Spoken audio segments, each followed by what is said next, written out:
Good afternoon everyone. আজকে তোমাদের একটা গুরুত্বপূর্ণ বিষয় নিয়ে এসেছি, যেটা অনেক স্টুডেন্টই আমাকে মেসেজ করেছে বা জিজ্ঞেস করেছে, যারা সেন্ট্রাল গভর্নমেন্টের এক্সাম দিচ্ছ অথবা ব্যাংকিংয়ের এক্সাম দিচ্ছ। তাদের একটা যারা ওবিসি রিজার্ভেশন নিয়ে অনেকটাই ডাউটে আছো, তাদের জন্য একটা এই ছোট্ট একটা ভিডিও করেছি। যদি দরকার পড়ে পরে ডিটেলসে পড়বো, ঠিক আছে? অনেকে যখন এসডিএম অফিসে যায় বা তহসিলে যায় ওবিসি এনসিএল সার্টিফিকেট বের করার জন্য, ফার্স্ট টাইম বলে রাখি ওবিসি এনসিএল এর ভ্যালিডিটি 1 বছর থাকে।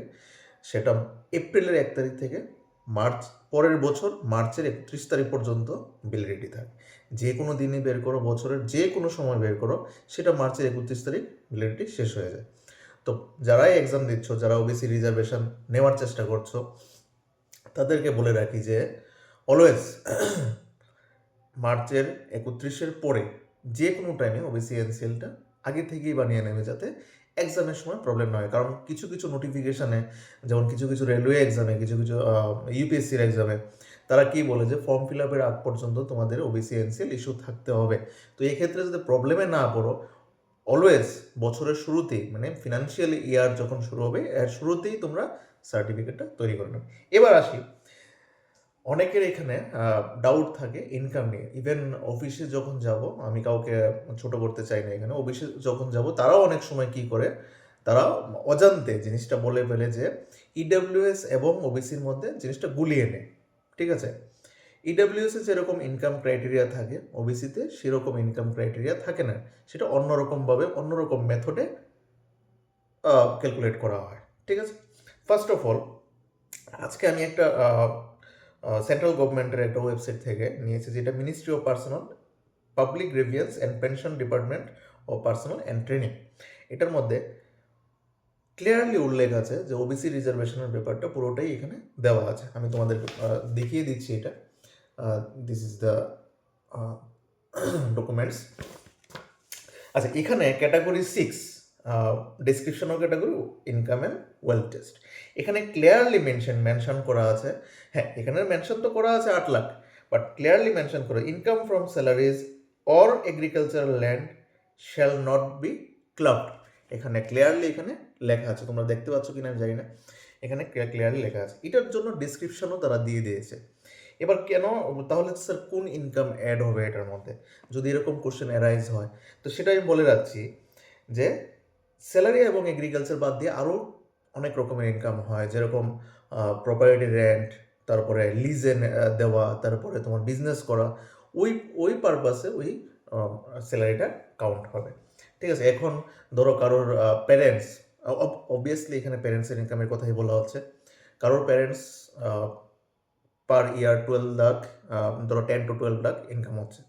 এবার সেই প্যারেন্টসের, ধরো গভর্নমেন্ট জব করছে, এখানে গভর্নমেন্ট জব মানে কি স্যালারিড পারসন, এখানে ওনার স্যালারিটা কাউন্ট করা হবে না, কিন্তু ওনার স্ট্যাটাসটা কাউন্ট করা হবে। উনি কি গ্রুপ বিতে আছে, গ্রুপ সিতে আছে, গ্রুপ এতে আছে, সেটা অনেকটা ডিসক্রিপটিভ মেথডে তোমাদেরকে বোঝাতে হবে। ওইটার জন্য একটা লং টার্ম ভিডিও দরকার, যদি তোমাদের দরকার পড়ে আমি আনবো। But first of all, clear নোটিসের জন্য আমি এটা বলে দিচ্ছি, ক্লিয়ার একটা জাস্ট ছোট্ট একটা ক্লিয়ারিফিকেশন। এখানে ডেসক্রিপটিভে কী লিখেছে সেটা আমি একবার বলে দিচ্ছি, যাতে তোমরা গিয়ে কথা বলতে পারো যে ওইখানে অনেকেই এই জিনিসটা ফেস করছে। এই জন্য আমার মনে হয়েছে ভিডিওটা খুবই ইম্পর্টেন্ট বানানো, কারণ এই জিনিসটা অনেকেই ফেস করেছে, ঠিক আছে?